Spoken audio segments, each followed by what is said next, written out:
अस्सलाम वालेकुम। मैं हूं फैसल तारड़। पीटीआई की जानब से जी तकरीबन तमाम हलकों में ही टिकट्स का ऐलान कर दिया गया है। 850 ओवरऑल हलके बनते हैं पूरे पाकिस्तान के सूबाई और कौमी हलके, जिनमें से तकरीबन 835 हलकों पर टिकटों का ऐलान कर दिया गया है। अभी तक पीटीआई को बल्ले का निशान नहीं मिला। अब सुबह 10 बजे सुप्रीम कोर्ट ऑफ पाकिस्तान के अंदर 3 रुकनी बेंच बल्ले के निशान के हवाले से फैसला करेगा। बजाहिर इस वक्त तक 50-50 सूरत हाल है। 50% चांसेस है बल्ला मिलेगा, 50% चांसेस हैं कि बल्ला नहीं मिलेगा। काजी फायज साहब के जो प्रीवियस फैसले रहे हैं, जिस तरह से वो स्टैब्लिशमेंट के कदमों में जाकर गिरे हैं, तो लिहाजा उससे उम्मीद नहीं की जा रही कि पीटीआई को बल्ले का निशान मिले। मेरिट पर देखा जाए तो सबको पता है पाकिस्तान में जितने भी इलेक्शन होते हैं, इंट्रा पार्टी इलेक्शन, वो ऐसे ही होते हैं। चाहे वो नू लीग हो, चाहे पीपल्स पार्टी हो, चाहे पीटीआई हो, इसी तरह के इलेक्शन हुए हैं। अब कोई आजाद मंच जज अगर फैसला करे तो वो पाकिस्तान की सबसे बड़ी जमात को बल्ले के निशान से या उसके निशान से, उसके इंतखाबी निशान से महरूम नहीं कर सकता। काजी साहब जिस तरह से लेटे हैं, फौजी अदालतों से लेकर नवाज शरीफ की ताहयात नाअहली खत्म करने तक, प्रैक्टिस एंड प्रोसीजर वाला मामला, और ये जजेस को अपने ही जजेस के खिलाफ जाके खड़ा हो जाना और उनको इस्तीफे पर मजबूर कर देना।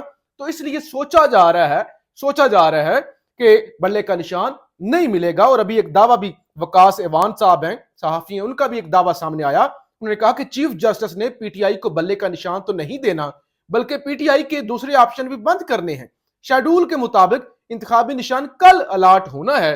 कल शाम को बल्ला पीटीआई से छिन जाएगा, फिर इत्तेहादी जमातों के निशान पर इलेक्शन लड़ने का और दूसरे ऑप्शन भी बंद हो जाएंगे। तो ये वो कहते हैं कि इस तरह का काजी साहब करेंगे कि कल भी पूरा दिन वो लटकाई रखेंगे। कल क्योंकि पीटीआई को सुनना है और फिर हो सकता है फैसला महफूज कर लें, लेट करें और तब फैसला जारी करें जब पीटीआई के पास कोई ऑप्शन ना हो और बल्ले का निशान कहें कि पीटीआई को नहीं मिलना चाहिए क्योंकि इंट्रा पार्टी इलेक्शन ठीक नहीं हुआ और उस वक्त तक पीटीआई के पास कोई दूसरा ऑप्शन भी मौजूद ना हो। तो कुछ भी काजी साहब से तवक्को जनाब अब रखी जा सकती है। लेकिन पीटीआई का प्लान बी क्या है कि पीटीआई ने ऑलरेडी जो खबर सामने आई है कि वो तमाम उम्मीदवार जिनको उन्होंने टिकट जारी की है, 2-2 टिकट जारी की है। एक पीटीआई का टिकट, एक खाली टिकट उन्होंने जारी किया है। और वो खाली टिकट का मतलब ये होगा कि पीटीआई को अगर बल्ले का निशान नहीं मिलता तो जो भी उनकी इत्तेहादी जमात होगी वो मजलिसे वादतुल मुस्लिमीन भी हो सकती है, जिसका जिक्र मैं बहुत पहले कर चुका हूं, अल्लामा राजा नासिर अब्बास जाफरी साहब की जमात। वो कोई और जमात भी हो सकती है, वो कोई ऐसी जमात भी हो सकती है जो ऑलरेडी पीटीआई ने रजिस्टर्ड करवा के रखी हुई हो, तो उसके निशान पर पीटीआई हो सकता है फिर जो है वो इलेक्शन लड़े। क्योंकि अब पीटीआई आजाद हैसियत में किसी भी सूरत में इलेक्शन नहीं लड़ना चाहती। आजाद वाला आखिरी ऑप्शन है, ये पहला या दूसरा ऑप्शन नहीं है।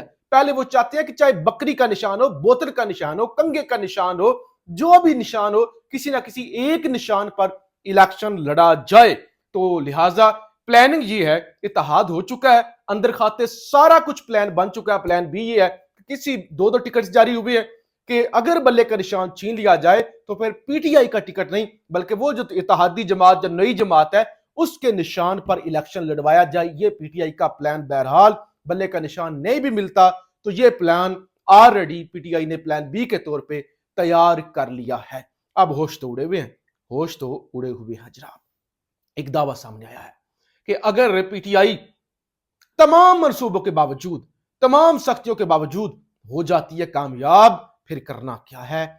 एजाज सैयद बड़ा करीब समझे जाते हैं ताकतवर हलकों के और खास तौर पे इनके पास अंदर की खबरें होती हैं।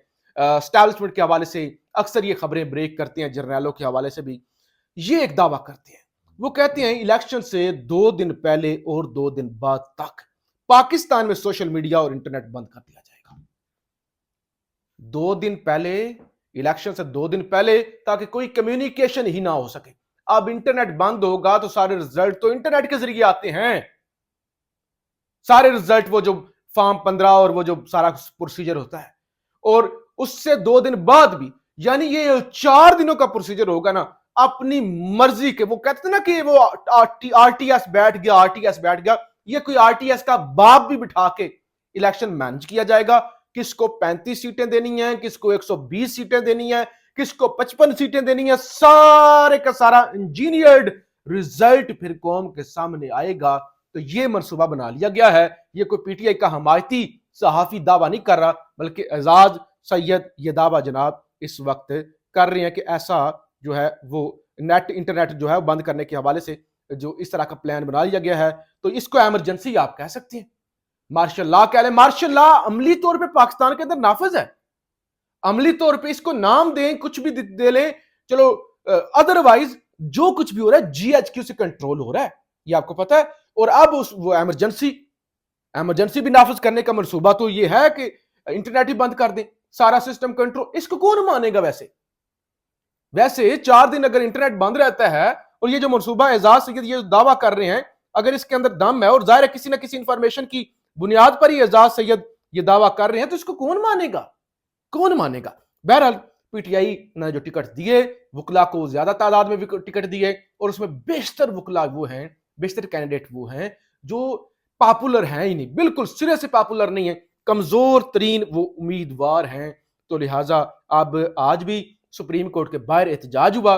बैरिस्टर गौहर को बहुत सारे वहां पे लोग जो आए हुए थे वर्कर, उन्होंने एहतजाज किया, उन्होंने घेर लिया, उन्होंने मुतालबा किया कि वो लोग जिन्होंने कुर्बानियां दी, जिन्होंने अपने बिजनेस तबाह किए, उनको आपने टिकट क्यों नहीं दिया। खासतौर पर भावलपुर पाकिस्तान तहरीक इंसाफ जनूबी पंजाब यूथ विंग के जनरल सेक्रेटरी वकार, इनको भी टिकट नहीं मिला, तो इन्होंने भी अपने कागजात नामजदगी वापस ले लिए हैं। सरदार उस्मान बुजदार साबिक वज़ीर आला पंजाब, वैसे तो वो चले गए थे चंद दिन पहले, वो जो है जनरल जिया साहब के बेटे जो है इजाजुल हक साहब, तो उनकी जमात के अंदर तो आज खबर यह भी आई है कि साबिक वज़ीर आला पंजाब उस्मान बुजदार आम इंतखाबात 2024 से दस्तबरदार हो गए, यानी उन्होंने भी इलेक्शन नहीं लड़ा।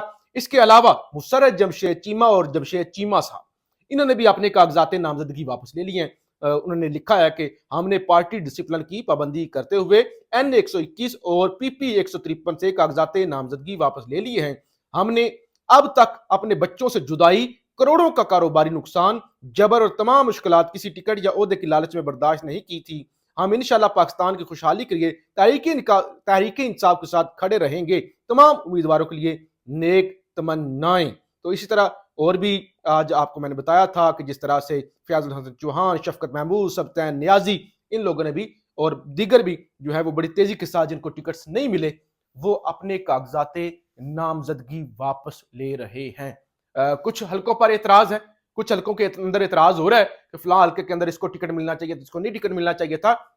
जाहिर है मैं जो है वो लीडरशिप बड़ी हद में छोड़ चुकी है, फिर खान खुद जेल में बैठा हुआ है, बैरिस्टर गौर और बाकी वकला ही हैं जो टिकट्स दे रहे हैं, लेकिन ओवरऑल जो टिकट्स हैं वो मेरिट पर दिए गए हैं पीटीआई की जानब से। ये ऐसा कोई नहीं कह सकता कि फलां से पैसे खा गया या फलां ने दोस्ती की वजह से ऐसा किया, लेकिन जाहिर है जो है वो असल मसला ये है कि एक हल्के में कई कैंडिडेट हैं जो टिकट लेने के लिए तैयार हैं, और फिर खान ने ऐलान किया हुआ था कि क्योंकि सख्तियां होंगी बहुत ज्यादा, अभी आगे भी जो है वो सख्तियां होंगी, तो इसलिए वकला को टिकट दिए जाएं। तो बहरहाल अभी भी 15 टिकट्स देने वाले हैं, वो पेंडिंग है, क्योंकि चौधरी बरादरान के हवाले से भी अभी फैसला नहीं हुआ। मंडी भाउद्दीन के अंदर भी 2 PP के अभी तक टिकट नहीं दिए गए, कौमी असम्बली का भी अभी तक टिकट नहीं दिया गया, इसी तरह से दीगर इलाकों के अंदर भी। तो बहरहाल कुछ 19-20 भी हो जाएगी, जो अगर किसी को मेरिट पर नहीं मिला, और कुछ चीजें तब्दील भी हो जाएंगी। अभी जो बड़ा फोकस है, जो मेन फोकस है पीटीआई का, वो है बल्ले का निशान। कल काजी साहब क्या फिल्म डालते हैं, क्या वो करते हैं, क्या कहानी डालते हैं, क्या जमहूरियत के साथ मजाक होता है, या इसी तरह से काजी साहब हाथ पे हाथ धर के बैठे रहते हैं, चाहे पाकिस्तान के अंदर इमरजेंसी लग जाए, चाहे मार्शल लॉ लग जाए, क्योंकि आखिरी जो खतरा था उनको जुडिशरी से था, और अब उन्होंने किसी हद तक वहां पे भी अपने पंजे गाड़ लिए हैं।